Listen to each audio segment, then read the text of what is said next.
Salve, salve galera do InfectoCast, bem-vindos a mais um episódio. Aqui quem fala é o William. E aqui é o Lino. Estamos aqui hoje em abril de 2024, gravando um episódio sobre um tema que a gente já cansou de conversar na prática, mas estava na hora de um novo episódio. Faz um tempinho que a gente não tem falado sobre Covid-19 e hoje a gente resolveu trazer algumas atualizações e vamos focar no manejo ambulatorial do paciente diagnosticado com Covid-19.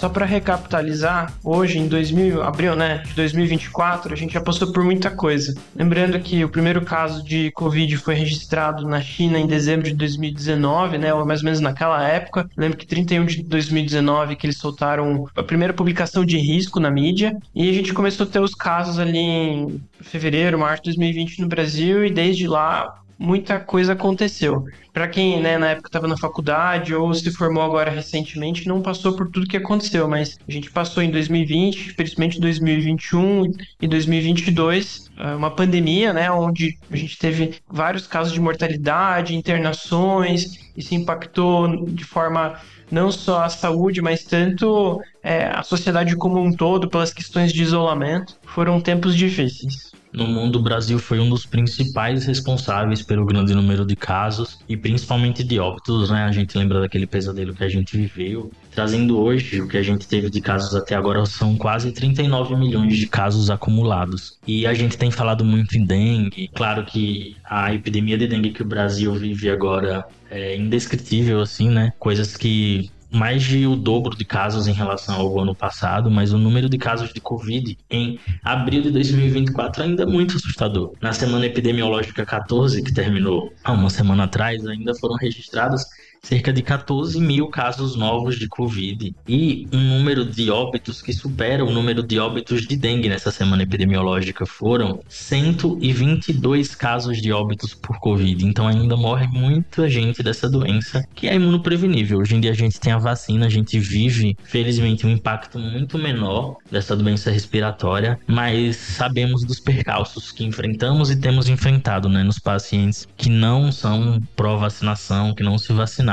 E fora esse grupo de não vacinados, a gente ainda tem aqueles grupos de maior risco, com coisas que não mudam, que são a imunidade do hospedeiro, os pacientes imunossuprimidos, que a gente sempre fala que tem um risco muito maior de evoluir para um estado grave da doença e evoluir com desfecho ruim, e os pacientes mais idosos. Então, a gente vai tratar do manejo ambulatorial principalmente focado nesses pacientes, além, é claro, dos pacientes que têm alguma comorbidade que os colocam em uma situação de maior risco. Em outras palavras, Lino, o Covid veio para ficar, Se há 4 anos atrás a gente ia se perguntar se realmente essa doença ia ficar no nosso meio, a resposta é que hoje sim, a gente ainda tem casos. Volte e meia interna algum paciente ainda com Covid.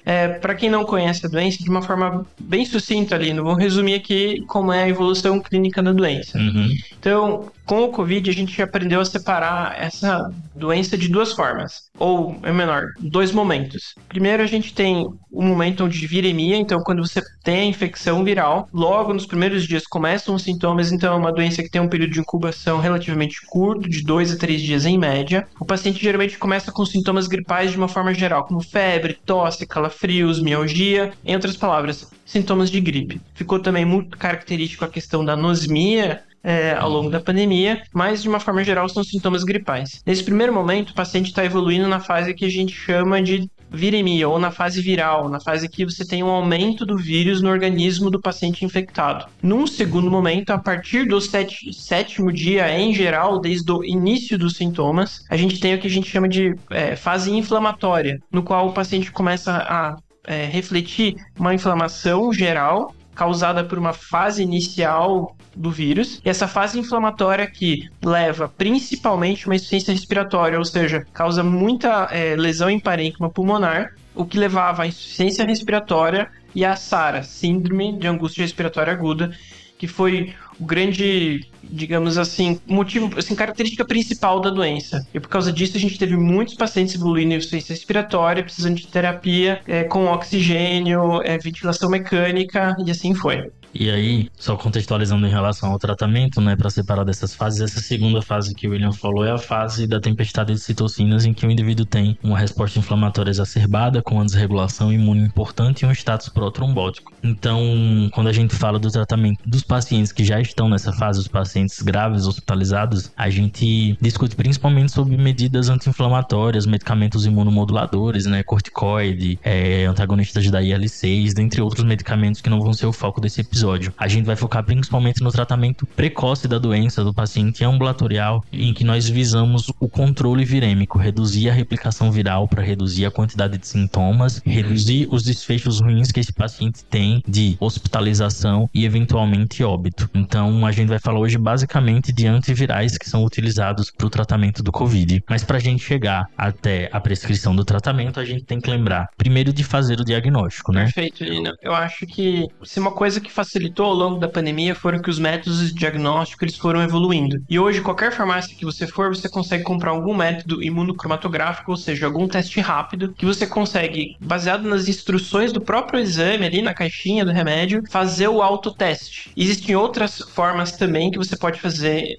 por PCR, e geralmente essa coleta vai ser feita em algum posto de saúde, alguma unidade de saúde, farmácia ou hospital, que acaba tendo uma sensibilidade melhor que os testes imunocromatográficos, ou seja, o teste que a gente faz no hospital, que é o PCR, acaba sendo um pouco melhor que os de farmácia, mas ambos, uma vez que vêm positivos, somados aos sintomas do paciente, a gente considera como um diagnóstico confirmado. Sim, e já dá para fazer a partir do primeiro dia de sintomas, né? O imunocromatográfico, e o ideal é que ele seja feito de forma rápida mesmo, porque a gente, quando tem um diagnóstico mais rápido, a gente pode iniciar o tratamento mais rápido para o paciente. E uma outra coisa importante é que se no início da pandemia havia espaço para realização de sorologia, hoje com o avanço dos métodos diagnósticos já não há mais. Então a gente não utiliza sorologia para diagnóstico de Covid, tá? Além das vacinas, né, que já são algo muito disseminado também, que poderiam atrapalhar as nossas sorologias eventualmente. Então, um paciente com síndrome gripal, é imprescindível fazer o diagnóstico. A gente viveu um momento clínico epidemiológico muito importante em que a circulação dos vírus respiratórios basicamente se restringia à circulação do SARS-CoV-2. Mas hoje os outros vírus já voltaram a circular, inclusive a gente vê agora recentemente um aumento do número de casos de influenza A, o vírus sincicial respiratório que está aí nessa época do ano, geralmente também tem um número do aumento de casos. Então, para a gente conseguir fazer um tratamento específico, um tratamento antiviral específico, a gente tem que ter comprovado o diagnóstico. Para isso a gente tem que solicitar. A gente não pode perder esse costume, solicitar o diagnóstico do paciente através de um antígeno ou PCR. E se o resultado vier negativo e você não teve um outro diagnóstico alternativo, a orientação é repetir esse exame dentro de 48 horas. Ou seja, em outras palavras, se você tem sintomas gripais, ainda tem que se testar para Covid. Se faça o teste, não é uma desculpa. Hoje o teste é fácil, existem inúmeros locais que você consegue ter acesso a algum deles, existe essa recomendação. Dito isso, feito o diagnóstico, sobre o tratamento, eu só queria abrir um parênteses. Quem viveu a primeira fase da pandemia, antes de vacina e pós, não tem nenhum argumento pra gente não falar que a vacina foi a melhor coisa que aconteceu para essa pandemia. Assim, era traumatizante antes e foi muito melhor depois. Sim. Então, a gente não vai falar especificamente sobre as vacinas ou sobre esquemas vacinais, só que a gente, assim, de uma forma geral, existe muita evidência do seu custo-benefício, segurança de todas as vacinas e das atuais que a gente ainda utiliza. Em outras palavras, a recomendação e ainda vai ser nesse momento, se vacine, tenha seu esquema vacinal atualizado e se você for população de risco ou conforme for as orientações atuais do Ministério da Saúde, se está na sua época de se atualizar, se atualize seu esquema vacinal, ou seja, tenha o esquema atualizado. E se você for médico, obviamente, recomende muito a vacinação, o esquema vacinal completo dos seus pacientes, né? Perfeito. Dito isso aí, então, Lino, como você estava falando, a gente separou a doença em duas fases. A primeira, a fase viral, o início, vamos falar assim, os primeiros 7 dias do início dos sintomas. Não é os primeiros 7 dias desde quando você fez o teste, é quando começou com os sintomas. Então, nessa primeira fase, a gente tem alguns remédios que o objetivo é diminuir a carga viral para que você tenha uma fase inflamatória, ou seja, após os 7 dias menor. Ou seja, a gente quer diminuir a quantidade de vírus no primeiro momento da doença doença, para depois, quando chegar nessa fase inflamatória, isso ser um efeito cascata muito menor. Eu entrar nessa fase de uma forma muito mais leve e não evoluir da forma grave da doença. Exato. E algumas populações, como eu tinha dito, elas vão ter um risco muito maior de evoluir com gravidade, né? O fator de risco bem mais delimitado para isso é a idade. Estratificado por faixa etária, a cada aumento de 10 anos aumenta muito o risco do paciente evoluir mal. Então, a idade, desde o início da pandemia, já era observado que pacientes idosos tinham uma pior evolução. Fora a idade, a gente traz, obviamente, a vacina, né? O status vacinal do hospedeiro, se ele tem um esquema incompleto ou se ele é não vacinado, ele também abriga um maior risco de má evolução. Claro que as outras coisas, as outras características do hospedeiro serão importantes, principalmente quando elas se somam, quando existem múltiplos fatores de risco. Trago como exemplos doenças cardiovasculares, pacientes com insuficiência cardíaca, pneumopatas, DPOC, paciente cirrótico, doente renal crônico, paciente com alguma doença hematológica como anemia falciforme, pacientes neuropatas e imunossuprimidos. Transplantados de órgãos sólidos, pacientes que fazem uso de imunobiológicos, transplantados de células tronco hematopoéticas, pacientes que vivem com HIV/AIDS. Essas populações são as populações que têm o maior risco de evoluir mal. Então, pensando em custo-benefício, são essas as pessoas em que nós iremos recomendar o tratamento antiviral específico. Tá? E para quem a gente recomenda desses grupos? Nós recomendamos para os pacientes que têm casos leves, né? A gente está falando de tratamento ambulatorial, então se imagina que o paciente esteja bem. E o que a gente classifica como caso leve no COVID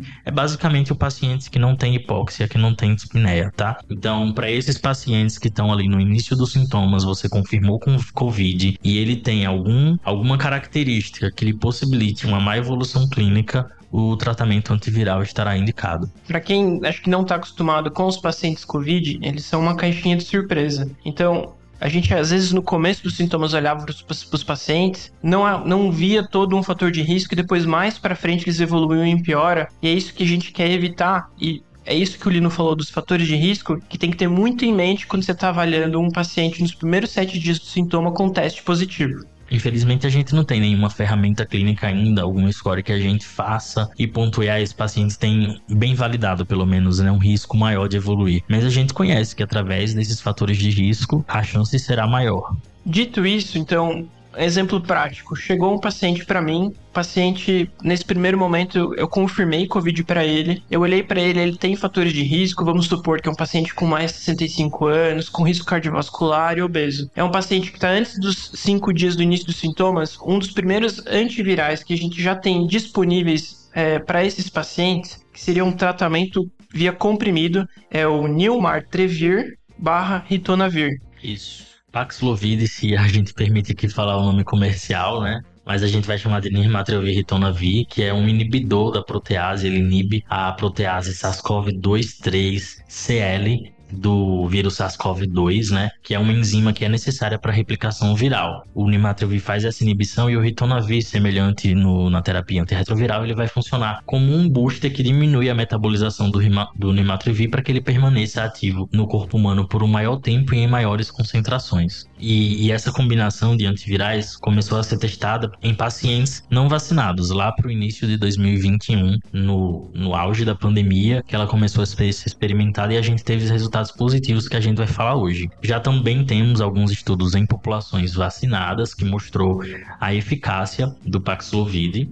E uma outra problemática que a gente traz é com as variantes da Covid que foram mudando ao longo da pandemia, né? Exatamente, Lino. Então, hoje, abril de 2024, o Paxlovid ainda é recomendado para as cepas atuais circulantes. Isso tem que ser dito porque isso pode mudar mais para frente. Dito isso, né, uma vez que ainda é um remédio que tem benefício em relação a isso, vale lembrar que é um remédio que, assim, por fato de ser comprimido e ser disponibilizado, pelo menos aqui no SUS, é um remédio de fácil acesso, digamos assim. E muita gente ainda nem sabe da sua existência. Acho que a gente pode começar lembrando que por que a gente vai discutir muito sobre o Paxlovid aqui, né, o Nirmatrelvir e Ritonavir? Vamos supor que a gente vive hoje no Brasil em 2024, onde a gente teve taxas de vacinação muito grandes, ou seja, tem muita gente com esquema vacinal completo e que não tem fatores de risco. Qual que seria o potencial benefício em dar esse remédio para algum paciente infectado por Covid? Sendo que isso envolve dinheiro público, a gente está falando do nosso SUS aqui. Então a discussão é levantar que talvez nessa população esse remédio não vale a pena, ele não vai ter algum desfecho que mude alguma coisa. Voltando, né, aqui a importância de todo mundo estar vacinado. Por isso que a gente vai indicar ele para os pacientes que têm fatores de risco, maiores de 65 anos, independente do status vacinal, para pacientes não vacinados e para maiores de 18 anos com algum daqueles fatores de risco que eu tinha dito no início, né? O William falou sobre a disponibilidade. Eu acho que um dos problemas, né, um dos nossos entraves é o desconhecimento médico sobre a existência mesmo do Paxlovid, de achar que vai ser para o paciente internado, vai ser para aquele paciente que está evoluindo mal. Não, gente, Paxlovid é para evitar essa má evolução, né? Ele deve ser dado até os primeiros 5 dias de sintomas. Os estudos clínicos realizados foram utilizados nessa população, né, que tinha um diagnóstico confirmado nos seus primeiros 5 dias de sintomas. E aí é comprimido, então o paciente tem que ter uma via oral boa, uma via oral pérvia, porque o fabricante não recomenda macerar, mastigar, aplicar via sonda nasoenteral, então teria que ser engolir o comprimido, um problema para pacientes com disfagia, e são muitos comprimidos por dia, porque a dose é de 300 mg do Nirmatrelvir mais 100 do Ritonavir 2 vezes ao dia, e cada comprimido do Nirmatrelvir tem 150 mg, então o paciente que tem a função renal boa, a função hepática boa, ele tomaria 6 comprimidos ao dia durante um período de 5 dias. E de onde vêm as evidências para a gente indicar o Nirmatrelvir, William?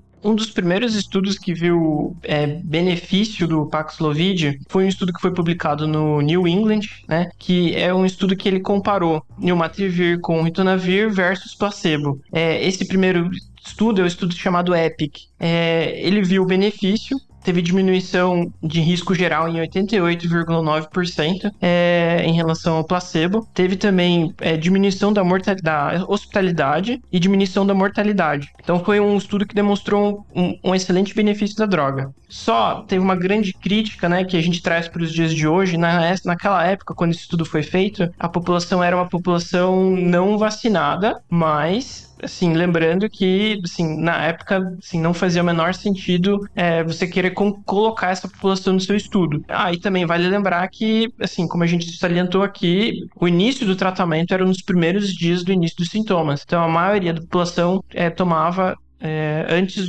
do terceiro dia do início dos sintomas. E todos os inclusos, né, tinham pelo menos um fator de risco para a evolução em doença grave. Então, ele se mostrou, né, esse foi o EPIC-HR, que foi em pacientes de alto risco naquela época. E aí hoje, mais recentemente, a gente teve o EPIC-SR, que era em pacientes de risco padrão, o SD Standard, que foi menor, ele ainda não foi publicado, tá, os resultados finais, mas o que a gente tem de parcial até agora, que incluiu adultos não vacinados e adultos vacinados com ou mais fatores de risco para doença grave, o Nirmatrelvir e Ritonavir também reduziu o risco de hospitalização comparado com o placebo. A gente não tem ainda os dados finais desse estudo, mas servem para embasar a nossa prescrição. Fora isso, né, já tem vários outros estudos, não RCTs como esse, mas outros estudos observacionais que compararam, que avaliaram, na verdade, os desfechos de pacientes que tinham recebido Paxlovid. E o que foi visto nesses estudos observacionais foi que ele sim diminuiu o risco de hospitalização, de morte, de visitas ao departamento de emergência. A gente tem um estudo recente publicado no CID que avaliou pacientes com Covid-19 no Canadá, mais de 8 mil pacientes de alto risco em que o risco de hospitalização foi reduzido com o uso dessa droga, especialmente nos pacientes que tinham um esquema de vacinação primária incompleta ou eram imunodeprimidos ou tinham uma idade maior do que 70 anos. Então, para esses pacientes de alto risco,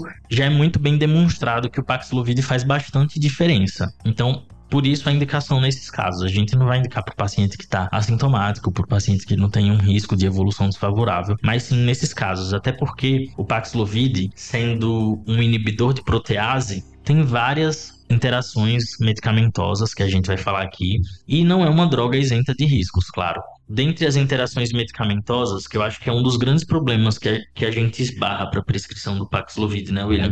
Eu só queria falar uma coisa antes, Lino. Essa semana saiu um estudo do New England que ele comparou a população que todo mundo tinha um esquema vacinal completo, mas com a dose há pelo menos um ano. E também não viu benefício nessa população. Então, se aquele primeiro estudo ou um dos estudos posteriores que a gente falou, estava todo mundo não vacinado, nesse atual, onde você tem a população toda com esquema completo, não se viu benefício em você usar o Paxlovid e era a mesma população, todo mundo tinha algum fator de risco. Em outras palavras, se você tem um paciente com esquema vacinal completinho, o benefício do Paxlovid talvez seja questionável para esse paciente. E se você não acha que ele vai evoluir, ou seja, se ele não tem fatores de risco, talvez não vale a pena você usar a droga, que a gente vai falar inclusive agora sobre a grande quantidade de remédios que interagem.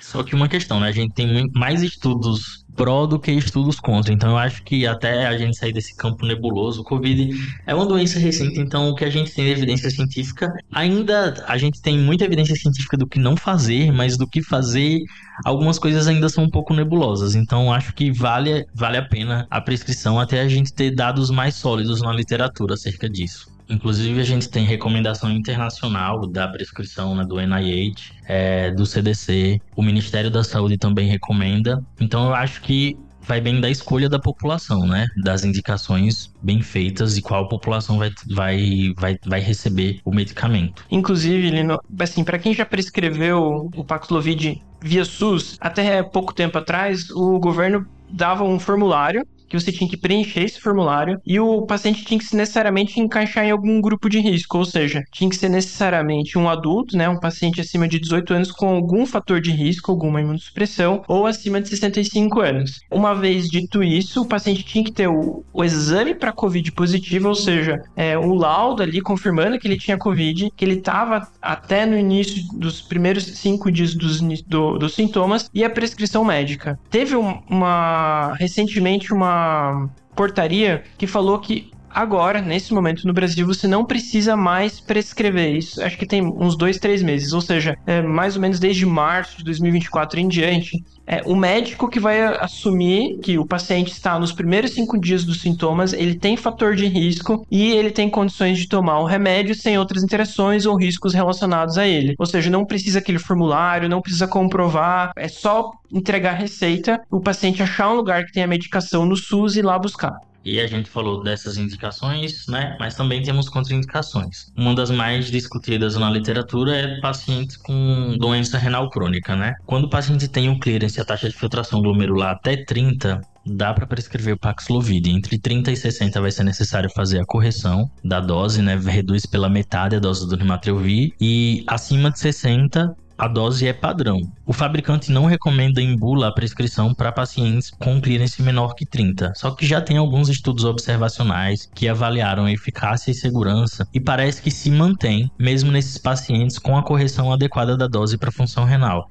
A gente não vai fazer isso para todo mundo, mas eu acho que vale avaliar caso a caso aí quando você for prescrever. Perfeito, Lino. Eu só queria, assim, abrir mais um parênteses dentro do seu parênteses. Assim, é exatamente isso que você falou. Quando o paciente tem a taxa de filtração glomerular entre 30 a 60, a gente vai diminuir a dose de Rimatrelvir pela metade. Mas a do Ritonavir a gente mantém 100. Lembrando, né, que o Lino falou antes, o Ritonavir serve como um boost, né? Ele acaba fazendo com que você aumente o nível sérico do Rimatrelvir, fazendo inibição enzimática. E é por causa justamente do Ritonavir que tem muita interação medicamentosa. Uma dica no próprio site do governo, existe, assim, guias de formulários, ou existem aplicativos de interação como Liverpool Interaction, entre outros, que você pode pesquisar e ver se seu paciente não tem alguma interação medicamentosa. Minha dica pessoal prescreveu o Rimatrelvir, Ritonavir, senta, abre um aplicativo ou abre um guia e dá uma comparada entre o que o seu paciente toma e o que interage.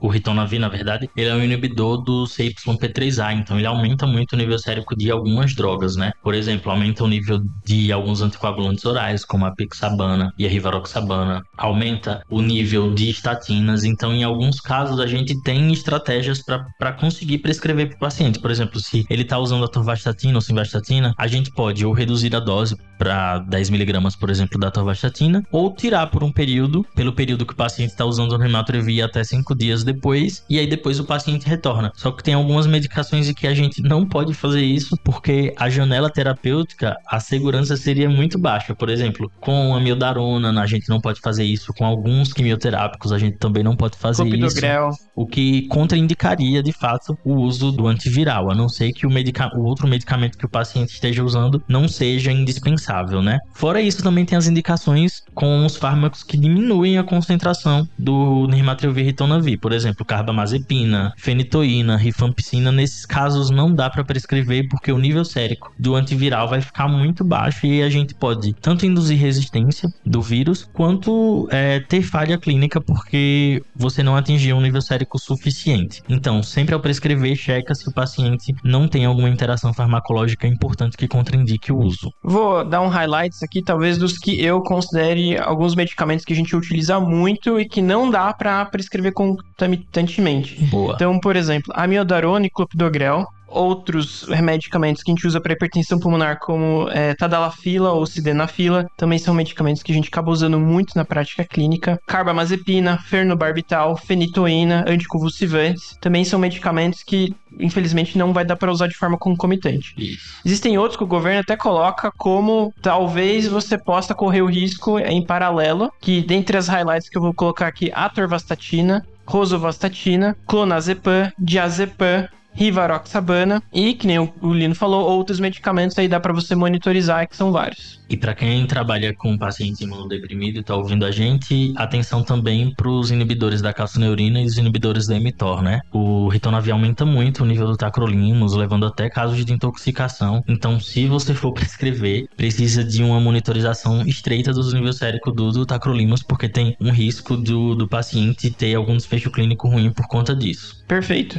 Outras populações que a gente tem que ficar de olho, que não pode ser prescrito, é contraindicado. Então, paciente em insuficiência hepática, que tem uma classificação Child-Purg classe C, é contraindicado. Peso abaixo de 40 também é contraindicado. Pacientes gestantes e menores de 18 anos também não é recomendado pelo uso da Anvisa. Esse grupo, menores que 18 anos gestantes, tem muita gente que extrapola, existem recomendações de outras instituições e talvez considerando fatores de risco dê para se usar. Mas até priori, até o momento, onde a gente sabe, não existe recomendação da Anvisa. E em relação aos efeitos colaterais, né? É uma droga relativamente segura, né? Os efeitos colaterais dela são principalmente gastrointestinais, pode dar um pouco de náusea, vômito, dá também digeusia. Então, acho que vale a pena monitorar os pacientes para isso e pesar risco-benefício, se é algo que está atrapalhando ele se alimentar, se está causando uma diarreia muito importante, aí você avalia a suspensão do medicamento, mas os efeitos colaterais principais são esses. Em geral, é uma droga segura, tendo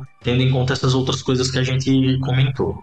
E por último, uma paciente que a gente tá esquecendo, Lino, é o PV-HIV, a pessoa vivendo com HIV. Verdade. Que já usa o ritonavir. Para quem não sabe, né, para quem às vezes não é infectologista, o ritonavir já é muito conhecido da classe dos antivirais utilizados para os pacientes HIV. Isso. Para algumas situações, se recomenda que você deve manter o uso do Rimatrevir e o ritonavir junto com os outros antirretrovirais sem suspensão, tá? Não precisaria mudar o esquema, mas só monitorar porque pode aumentar o risco de efeitos adversos dos outros antirretrovirais que o paciente está fazendo uso.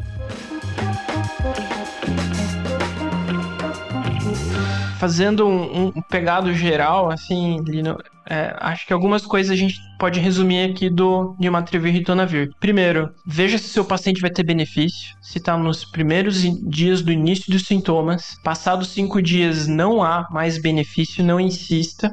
Vê as interações, vê se seu paciente não tem fatores de risco como doença renal crônica, não tem insuficiência hepática, que são contraindicações absolutas. e checa as interações farmacológicas, prescreve e monitora o seu paciente para efeitos adversos. E para uma outra coisa que é bem interessante que a gente vai falar aqui, que é o efeito rebote do Covid-19 que o Nirmatrelvir Ritonavir pode causar. Tem alguns estudos e alguns relatos na literatura de que até 1 a 2% dos pacientes que fizeram uso do Nirmatrelvir Ritonavir tem um efeito rebote após o tratamento. O que seria isso, esse efeito rebote? O paciente melhora dos sintomas e aí, depois dessa melhora inicial, ele volta a ter sintomas ou tem um aumento dos níveis virais do SARS-CoV-2 que podem ser medidos, digamos assim, por uma nova positividade ou uma persistência da positividade dos testes, seja de antígeno ou do teste de PCR, um aumento uma diminuição do CT no PCR.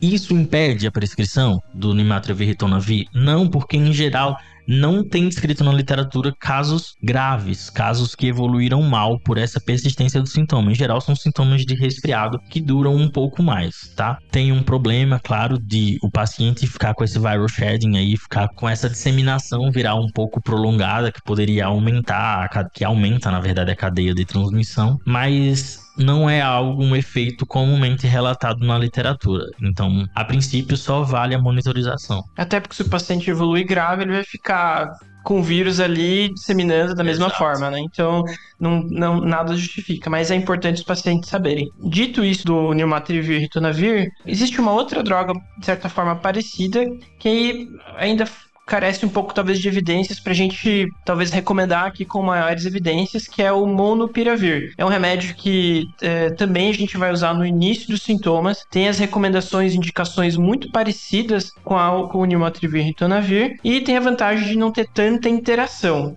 O problema são os estudos aí, né, Lino, que até agora não decolou muito. Não decolou muito, O estudo que teve, na verdade, um resultado positivo é o que tem a menor qualidade científica, que mostrou uma redução nos dias, na quantidade de hospitalização, na verdade, né? Os estudos iniciais do Molnupiravir só demonstraram uma diminuição, uma redução na duração dos sintomas. Então, outras sociedades não recomendam o Molnupiravir de rotina. No NIH, ele traz como uma alternativa ao Paxlovid. Fora isso, né, tem algumas contraindicações. E ele não deve ser usado em menores de 18 anos, porque ele tem uma toxicidade osteocartilaginosa. Não é recomendado também para pacientes que estejam grávidas ou lactantes. E você tem que se certificar de que a paciente não vai ter o risco de engravidar durante o uso desse medicamento. Então, a gente falou das duas drogas orais. A gente só vai ter que falar aqui de algumas drogas que ao longo da pandemia foram utilizadas e que hoje já caíram, não tem mais nenhuma evidência, tanto pelo Ministério da Saúde quanto pela OMS e com inúmeros estudos. Isso aqui entram, acho que dentre as principais drogas, a ivermectina, a hidroxicloroquina ou a cloroquina. São drogas que tiveram vários estudos e que não tiveram benefícios robustos em usar nas suas formas precoces, tanto de forma, assim, bem no início dos sintomas, então quando o paciente estava nesse período de onset de 7 dias ou 5 dias do início dos sintomas. Tem estudos, inclusive, que os pacientes tinham contato com alguém de casa que abria sintomas, eles já começavam a usar como forma praticamente profilática e também não teve benefício, e também de formas tardias. Aqui a gente tem que ter um parênteses, assim, que teve um apelo sociopolítico muito grande. Na época, a gente até eu gostava de falar assim, era meu sonho que esses remédios funcionassem, porque eram remédios bons, baratos, com pouco efeito colateral, que a gente já conhecia há muito tempo. Cloroquina, por exemplo, eu cheguei a prescrever dentro de estudo para os meus pacientes, era o que a gente queria, mas não teve benefício. Então já caiu por terra, não tem mais porque a gente querer tentar utilizar eles, já foi amplamente estudado. Outra coisa que não tem evidência para a gente fazer é a azitromicina, né, da antibiótico. As taxas de superinfecção bacteriana nesses pacientes com Covid no início são baixas, então, e a azitromicina também não vai funcionar como imunomoduladora do Covid. Nesse caso, vai aumentar efeito colateral, então a gente também não faz. E corticoide nessa fase. Tá? Corticoide sistêmico. Muito bem lembrado. Em pacientes não hospitalizados, sem hipóxia, também não são recomendados, tá? E, inclusive, eles podem estar associados a piores desfechos se utilizados no início da doença. Então, não é recomendado. Outro remédio também que teve alguns estudos iniciais com um certo benefício que depois também foram caindo por terra é a colchicina, que também não demonstrou ter benefício, só acumula mais efeito colateral de diarreia. Dito isso, vamos para um remédio que talvez ficaria aqui no limbo entre ambulatorial e hospitalar, né, Lino? Que é o Remdesivir. O Remdesivir também funciona como um antiviral, só que tem uma grande diferença. Ele não tem a posologia, não tem a forma... A formulação oral. Formulação oral, só tem EV. Então, ele acaba sendo um remédio que a gente poderia utilizar em hospital dia ou algum esquema de home care se o paciente tiver disponibilidade ou tiver como. Esse remédio também tem que ser usado nessa fase inicial, enquanto você também está nessa fase viral da doença, que ele vai ter o mesmo efeito de tentar diminuir essa quantidade de vírus para você entrar numa fase inflamatória menor depois. A questão é que alguns guidelines puxam para 7 dias, diferente do Nilmatrivir e Ritonavir, desde o início dos sintomas, para você ainda ter indicação dele. Isso.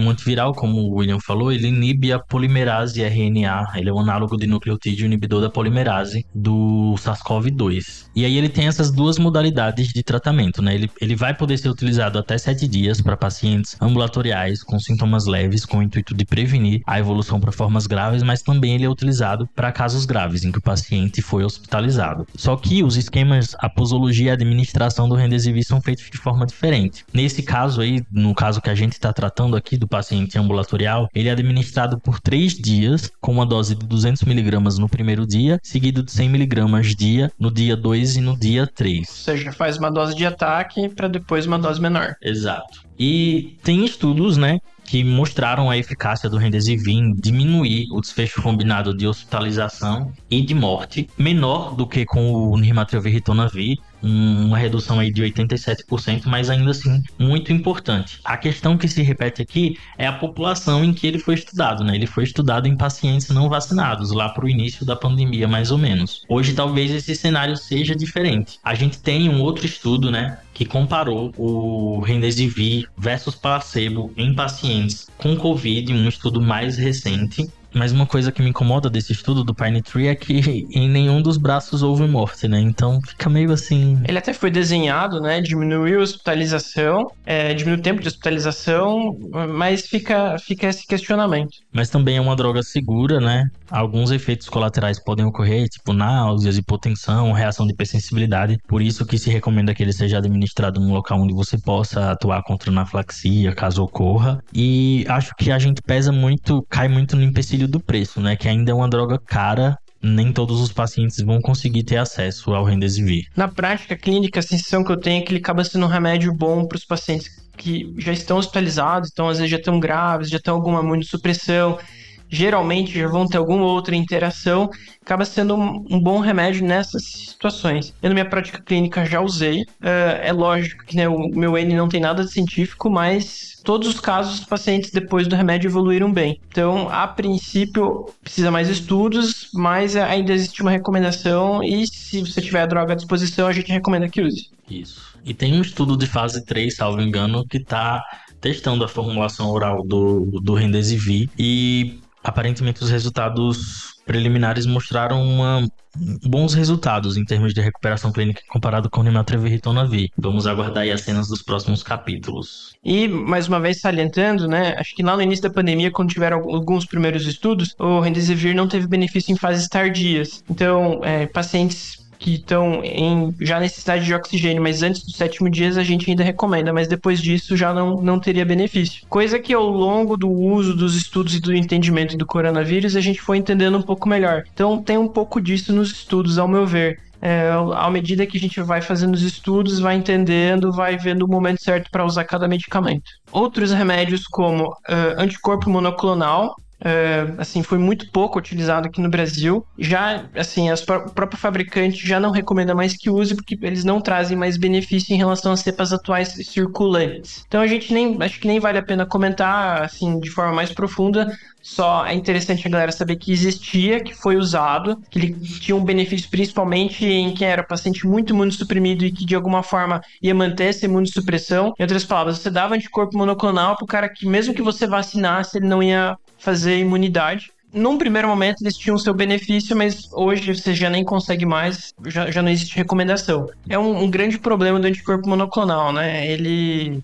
A sua janela de oportunidade de uso, né? É um remédio caro, existe risco de efeito colateral, mas a janela de uso pode ser muito, muito curta para você utilizar. Em contraponto a isso, tem plasma convalescente, né? Tem algumas instituições que ainda prescrevem, que ainda preconizam o uso. Tem alguns dados que sugerem o benefício clínico, mas acho que a gente está numa fase em que precisa de mais estudo ainda, de estudos de maior qualidade para indicar, né? Fala-se ainda sobre redução de hospitalização em pacientes que têm o risco de evoluir pior, que têm um risco maior de progressão da doença. Mas quais os problemas, né? A dificuldade de obtenção também, semelhante ao anticorpo monoclonal, para obter um plasma convalescente não é fácil, o que põe um entrave aí para a prescrição. Exatamente, né? Acho que na prática é um remédio difícil, né? Um remédio, né? Uma forma de se separar e de se fazer e que acaba sendo muito doador dependente também, é algo complexo. Isso. O NIH ainda recomenda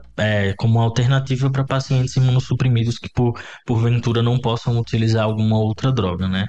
Existem alguns estudos que pacientes que, por exemplo, têm alguma depleção de linfócitos ou fazinhos de tratamento, como por exemplo rituximab, que o paciente vai ficar depletado muito tempo, talvez tenham benefícios, mas assim, N's muito pequenos para a gente querer extrapolar de uma forma geral. Alguns centros específicos ainda fazem, né, que nem o Lino falou, existe alguma recomendação, mas são situações bem específicas, talvez pacientes assim muito específicos.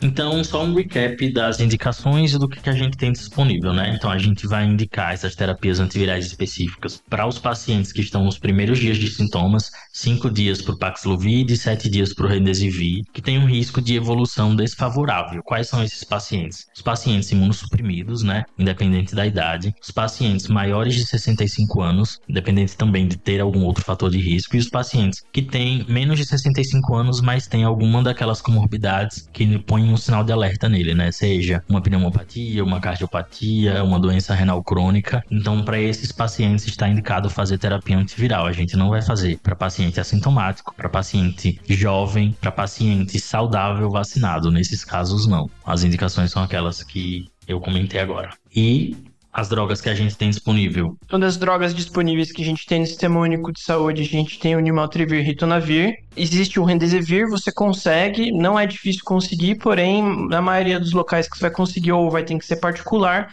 ou em algum sistema privado de saúde. As outras opções de remédios, assim, geralmente são importadas, ou a gente não tem, ou não tem benefício. Exato. Então, fora a terapia antiviral, a outra coisa que a gente tem que fazer no paciente com Covid é manejar sintomas, né? E eu acho que aqui no manejo de sintomas não foge muito do paciente que tem uma infecção viral, uma infecção de vias aéreas superiores por outra causa, né? A gente vai fazer antipirético, a gente pode fazer antitussígeno, a depender do quanto essa tosse está incomodando o paciente, recomendar repouso, recomendar para o paciente ficar em precaução, né? Manter a quarentena é uma coisa muito importante para evitar a disseminação da doença e explicar ao paciente sobre os sinais de que ele pode estar evoluindo desfavoravelmente, né? Falar sobre os sinais de alarme e o que tem que fazer o paciente voltar ao pronto-socorro, buscar atenção médica de novo. Eu acho que durante a pandemia isso foi um dos maiores problemas da classe médica, que ficou lutando às vezes por remédios que, assim, a probabilidade de ter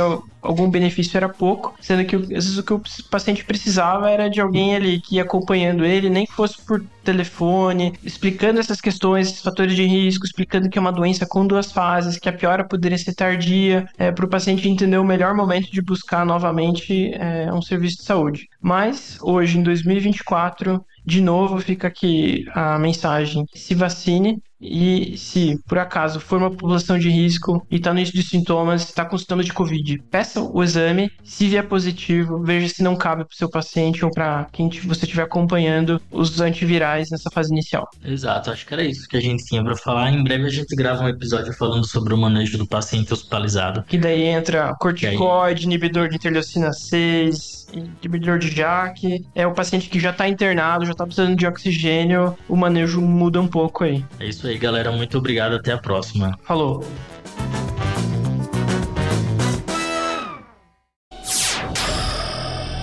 Semibreves, edição de podcast.